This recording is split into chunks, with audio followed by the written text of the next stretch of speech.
Her bird pet never act like this before, and this happened. Oh my gosh, you're so sweet. I'm a little bit. You're just so strong.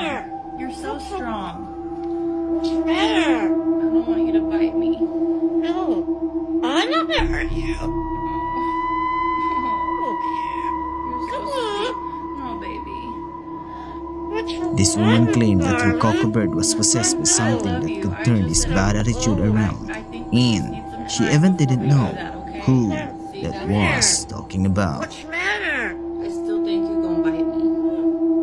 I'm sorry. Yeah, see? That's why. See? You scared me. Stop it. You tried to hurt me. I'm not gonna hurt you.